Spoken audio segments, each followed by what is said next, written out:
சுகர்னு டாக்டர்கிட்ட போகிறாங்க. அவரும் செக் பண்ணிவிட்டு ஒரு எம்ஜி டேப்லெட்டு கொடுக்குறாரு. ஒரு வருஷம் கழித்து சுகர் ஏறிடுச்சுன்னு சொல்லிட்டு 2 எம்ஜி டேப்லெட்டு கொடுக்குறாரு. மறுபடியும் சுகர் ஏறிடுச்சின்னு 2 காம்பினேஷன் டேப்லெட்டு கொடுக்குறாரு. மறுபடியும் சுகர் ஏறிடுச்சின்னு இன்சுலின் போட சொல்கிறாரு. அப்புறம் சுகர் கூட பிபி சேர்ந்துடுச்சின்னு ப்ரெஷர் மாத்திரை போட சொல்கிறாரு. அப்புறம் கொலஸ்ட்ரால் சேர்ந்துடுச்சின்னு அதுக்கும் ஒரு மாத்திரை போட சொல்கிறாரு. அப்புறம் காலில் புண்ணு வந்துடுச்சின்னு காலை வெட்டி எடுக்க சொல்கிறான். காலை வெட்டி எடுத்ததும் 1 வருஷத்தில் உயிர் போயிடுது. இதில் எந்த இடத்துலையும் அவன் டாக்டரை திட்டுவதோ குறை சொல்லுவதோ இல்லை. தான் சாப்பிட்ற டேப்லெட்டு மேலே சந்தேகம் வரலை. மாத்திரை சாப்பிட்டு நோய் அதிகமாகிட்டே போகுதுன்னு அவன் யோசிக்கலை. ஒரு நோய் வந்து அப்புறம் 3 நோய் ஆகிடுச்சு அப்படின்னு அவன் சிந்திக்கவும் இல்லை. வாரம் 300 ரூபாய்க்கு மாத்திரை சாப்பிட்டா போதுன்னு நம்புகிறான். டேப்லெட் சாப்பிட்டா கிட்னி ஃபெயிலியர் ஆகும்னு அந்த அட்டையில் ஓரமாக எழுதி இருக்கிறத அவன் படிக்கிறதே இல்லை. அந்த மாத்திரையோட பக்க விளைவை பற்றி அவன் சிந்திக்கிறதும் இல்லை. வீட்டில் இருக்கிற வெந்தயத்தை காய்கறிகள் வச்சே இதை சரி செய்யலான்னு ஒருத்தன் சொன்னால் அவனை கிறுக்குன்னு சொல்லுவான். பாடையில் போகிற வரைக்கும் அக்குப்ரெஷர், இயற்கை மருத்துவம், சித்தா, யோகா இதெல்லாம் வேலைக்கு ஆகாதுன்னு ஏதோ நிபுணர் மாதிரியே பேசிட்டு தானும் செத்தது இல்லாமல் தன்னோடு மேலும் 4 பேரை கூட்டிகிட்டு போக ரெடியாக இருப்பான். இந்த பதிவு நகைச்சுவையாகவும் யதார்த்தமான உண்மையை வெளிப்படுத்தியதால் பதிவிடுகின்றேன்.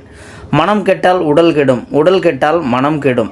அதனால் மனதுக்கும் உடலுக்குமான முறையான மன அமைதிக்கான தியானமும் உடல் நலனுக்கான உடற்பயிற்சியும் தொடர்ந்து செய்து வந்தாலே தன்னை நோயிலிருந்து தற்காத்து கொள்ள முடியும். சிந்திப்பவர்கள் மட்டுமே அனைத்து நோய்களில் இருந்தும் விடுபடுவர். ஒருவர் தவறான உணவை உட்கொண்டார் என்று வைத்துக்கொள்வோம். தொண்டை வரைக்கும் அவர் கட்டுப்பாட்டில் நஞ்சு இருப்பதால் அது உள்ளே சென்றுவிடும். அதற்கு பின் அதை மூளை கவனித்து கொள்ளும்.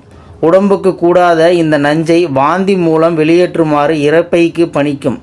இரைப்பை வாந்தி மூலம் வெளியேற்றி தள்ளும் பொழுது அவர் உடனே டாக்டரை நாடி டெம்போரிடன் ஒன்றை போட்டு நிறுத்தி விடுவார். இன்னும் உள்ளுக்குள் நஞ்சு இருப்பதால் இரைப்பையிடம் மூளை விசாரிக்கும். நான் என்ன செய்ய அரசே, இவன் விடலையே என்று இரைப்பை ஒதுங்கிவிடும். ஆனால் மூளை இறைவன் கொடுத்த பொறுப்பை சரியாக நிறைவேற்ற பேதியாக தள்ளுமாறு குடலை பணிக்கும். உடனே மூளையின் சொல்லுக்கு கட்டுப்பட்டு குடல் வயிற்றோட்டமாக்க அனுப்ப எத்தனிக்கும். வயிறு கலக்கி கொண்டு வரவே மீண்டும் டாக்டரை நாடி செல்வர். அவரும் ஒரு லோபிராமைட்டை கொடுத்து நிறுத்தி விடுவார். உடலில் மீண்டும் அதே நஞ்சை கண்ட மூளை குடலிடம் விசாரிக்க இரைப்பை சொன்ன அதே பதிலை குடலும் சொல்லும். மூளை அடுத்து சளியாக மாற்றி வெளியேற்றுமாறு நுரையீரலை பணிக்கும். அப்போது இருமல் வரவே பழையபடி வைத்தியரை நாடி இருமல் மருந்து காப் சிரப்பை ஒன்றை சாப்பிடுவார். 4வதாக அதை வெளியேற்ற மூளை தோலை நாடும். சொறி சிரங்கு மூலம் தோல் வெளியேற்ற முனையும் பொழுது தோல் மருந்து ஆன்டிக் அலர்ஜிக் மெடிசன்ஸ் வகைகளை பாவித்து அதையும் நிறுத்தி விடுவர்.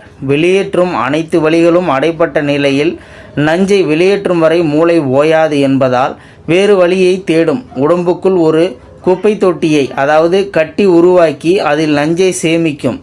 கொஞ்ச நாளில் நம்மவர் ஸ்கேன் பண்ணி பார்த்து அதையும் வெட்டி வீசிவிடவே மூளை இனி யாரையும் நம்பி பிரயோஜனம் இல்லை என்று நஞ்சை தனது கட்டுப்பாட்டுக்குள் கொண்டு வரும். அது மூளை கேன்சர் கட்டி பிரெயின் டியூமராக மாறும் அபாயம் உண்டு. நமது உடலுக்கு எது தேவையோ அதை நீங்கள் தெளிவாக புரியும் பாஷையில் மூளை சொல்லும். உடலுக்கு தண்ணீர் தேவை என்றால் அது தாகம் என்ற பாஷையில் உங்களோடு பேசும். வாய்மொழியை கூட நாம் கவனிக்காது விட்டுவிடுவோம் என்பதாலோ என்னவோ எந்நேரமும் கவனிக்க ஏதுவான உணர்ச்சி மொழியால் மூளை பேசுகின்றது. உடலுக்கு சக்தி தேவைப்பட்டால் பசி எனும் உணர்ச்சி மொழியால் மூளை பேசும். குளிர் வந்தால் போர்த்த சொல்லும், வெப்பம் வந்தால் குளிக்க சொல்லும்.